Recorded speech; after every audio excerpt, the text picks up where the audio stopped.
Sir Gavin Atab Slide,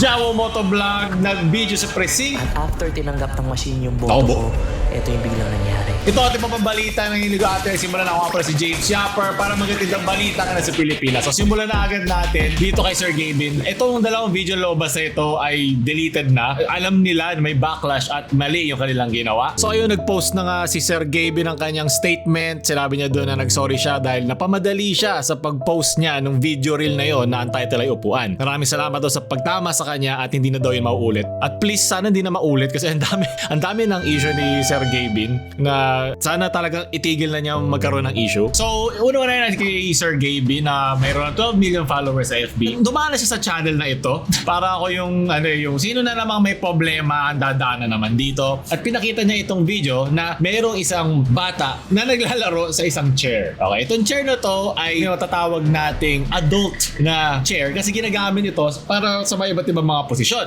na magagamit ito. Hirap na hirap ako gawin tong pampamilya kasi yun talaga yung nangyari. So, papala natin yung video saglit para lang makita niyo yung context nito. Siyempre, blur na lang natin yung mga weird na. Uy, dalian mo. Tingnan mo kasi hindi ko magamit ang upuan mo. Ano nyo? Ano nyo kasing... Yung tawa din, para yung edit sa mga multo. Tingnan mo.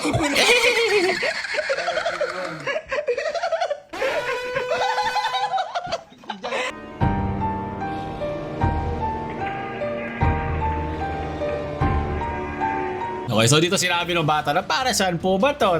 Sabi, pang slide lang. So syempre pinaglalaroan niya dito yung double meaning o innuendos na kahit kailan hindi dapat kasama ng isang bata. Pwede mo gawin yan kung kasama mga tropa. Alam mo yun, kayo magkakabarkada. Tapos meron dito nagsabi, meron lang talaga ng mga tao makikitid ng utak. Alangan direkta sabihin ni Sir Gavin sa bata na, chair yan, kaya di pwede pangit naman yun, di ba? Taka ka pala o di wag mo pakita. Araw-araw siya nag-upload. Wala na bang content na iba? Ang dami-dami niya pwedeng gawin, hindi lang naman ito ang kanyang style ng content, dami-dami niya ibang ginagawang humor, di ba? Ang humor naman subjective yun, kung sa iba corny, sa iba hindi, okay lang yun, laki-laki ng internet para dyan. Pero isasama mo pa yung parte ng bata doon, isasama mo pa siya sa content ng bastos, ng mga innuendo at double meaning, hindi dapat pinagsasama yan kahit kailan.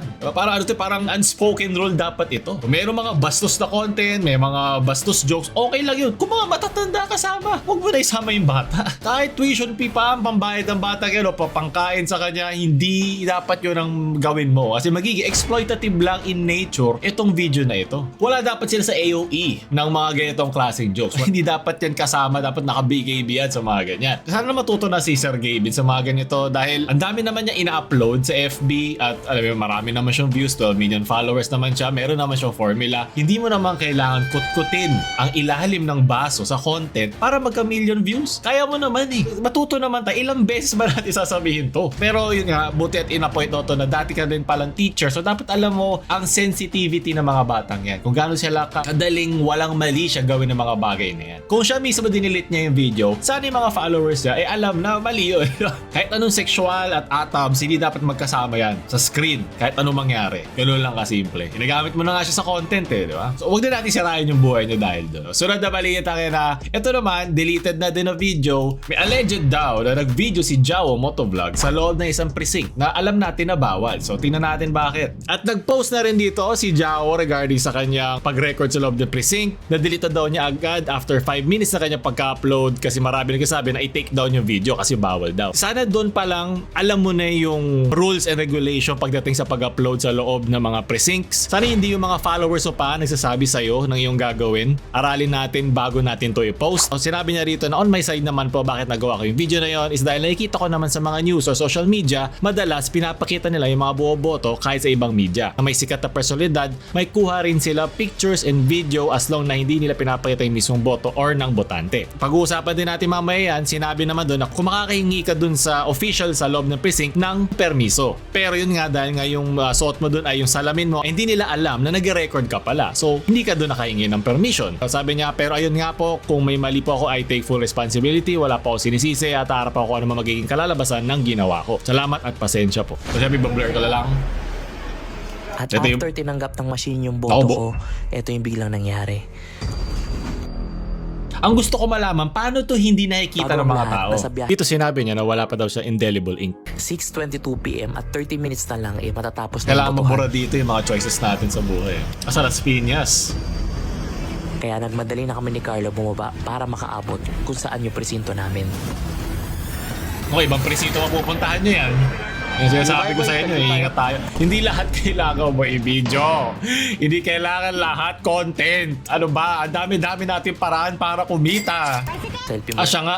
Ayun. Wait lang. So yung camera, hindi ko na napansin kasi paano niya hindi na-record eh. So ibig sabihin, meron siyang camera sa kanyang salamin. Kasi hindi alam ng mga tao eh. Dito, tinuro sa akin, nandun daw sa 4th floor yung presinto ko. Okay, so i-blur na lang natin. Baka pakita lahat to eh. So wala nang pila. Hanggang dito pwede ka mag-video, pero siguraduhin mo na wala kang mahagip ng mga tao sa loob, mga balots nila. Yun yung tamang paraan ng pag-video kasi diba nag-picture din naman ako, kung nakita yun sa ating FB, sa labas ng precinct. At ayun, nakita ko na yung presinto ko. Nung dito siya nakilala, At dito, medyo nabosesan siguro tayo. Jawu yata to eh. Jawu nga. grabe si Jawu pala to eh, sikat to eh. Namilit ka pa. Ayoko eh, bakit ba? Okay, konting content muna tayo. So hindi nila alam. Dito, pumasok na ako sa presinto ko. Ayun na, so dito na tayo pumasok sa presinto ko. So dito sinabi niya na after niya magka-thumb mark, binigyan na siya ng balota at siya ay pumunta na sa second rows. Top tier commentary to. Gusto ko to. Ako yung naglakad na 5 step at ako yung pumunta sa second row. At syempre, dito sa part na to, bawal na ipakita kung sino yung boboto mo. Umabot Kaya ka naman, na eh. Marunong ka naman pala sumunod, di ba? Bawal pakita. Alam mo, bawal din sa loob ng precinct. Bawal din siya. boboto na tayo. So 6:39 PM na daw nung natapos siya bumoto. At dito makikita natin na yung makina din ay nare-record. Ang ay nagawa naman agad nila, kaya saludo po sa inyong lahat ng mga nandito. Saludo. Pero hindi nila alam na nagbe-video ka eh. Kahit ako, may hirapan ako yung camera mo nasa salamin mo pala. Parang Google Google Lens. Ako pag sinabi sa akin to sa precinct, aalis ako. Bahala kayo dyan. Sinabi na ng COMELEC Resolution number 11076 at batas ang pambansa bilang 881 na bawal mag-photo or video sa loob ng mga precinct. Ngayon, less severe siya kasi hindi niya binidyoan yung balot tulad do kanyang sinabi. Pero technically, breach pa rin yun doon sa nilagay na guidelines and regulations ng COMELEC na bawal kang mag-video sa loob ng precinct kasi nilelesen mo kasi yung instances na may mahagip ka. Yes, binlur mo, pero pinaglalaruan mo yung fine line nung sanctity nung privacy nung voters at nung mga vote, nung mismong mga ballots. So ito ay dililit na din niya at mga pwede ipataw sa'yo pag ikaw ay na-prove na na-breach mo nga ang mga rules and guidelines ng COMELEC ay pwede ka ma-imprison ng halos 6 na taon. So malalagpasan mo pa pala yung botohan pag lumabas ka doon. Perpetual disqualification sa pag-hold ng public office kasi ibig sabihin hindi ka talaga marunong sumunod sa mga patakaran. So paano ka pa magiging magandang modelo sa mga sumusunod sa batas? At syempre, ang kawalan ng iyong right para makaboto. Kakakasabi natin ang sino ba si Wisely, nakalimutan na lang din nating isipin ang ating gagawin pagdating sa mga sa ganito eleksyon. May mga nagtatanong okay lang, dinilit naman niya yung video. Hindi po yun ang basis porque dinilit mo yung video. Ikaw ay proof pa rin na nangyari ito at pwede pa rin itong gamitin sa'yo ng COMELEC kung gusto lang ipagpatuloy ang investigasyon sa'yo. Ako nga rin, gusto ko rin sana magpicture dyan. Nasa waiting room lang kasi sa amin doon sa aming precinct. Meron doon waiting room at may voting room. So waiting room pala nakalagay na doon. Bawal mag-photo at video. Gusto ko na nga sana kasi mag-isa lang ako parang wow, ganda sigurong caption nito. Balik kayo eskwelahan, hehehe, para sa onting likes, di ba? Onting followers. So, tirigil ko, hindi ko na pinost kasi nakalagay na doon eh. Kung mga bata gusto natin turuan na sumunod sa mga patakaran, maging mabuting mga citizens, dapat maging modelo ka doon. Ano ba naman mawalan ako ng isang picture o isang video na mawalan ako ng onting haha galing sa social media, mga onting brownie points sa ating mga followers, sa ating mga cancel dyan. Maraming salamat sa mga sumusuporta dyan na mawalan ako ng may popost para lang sumunod sa patakaran. Ano bang mawawala sa atin dun? So, tinagnan ko COMELEC dito at wala pa ako nakikita na update sa kanila regarding sa nangyari dito kay Jao. Ang laki na rin niya. Magte-10 million na rin si Jao motovlog. Gusto ba natin ito maging modelo sa mga manonood moving forward? Diba? Habang lumalaki ating influence, mas lumalaki din ang ating responsibilidad sa mga nilalabas natin online. Sana dito makita na agad yung ating responsibilidad bilang mga social media influencers sa ating mga manonood. So ilan doon tatapos natin balita ng Linggo. Maraming salamat sa mga nanood. Tag nyo lang ating page sa mga iba pang mga balita na nagdadaan. James Shopper na mamaalam. Shoo!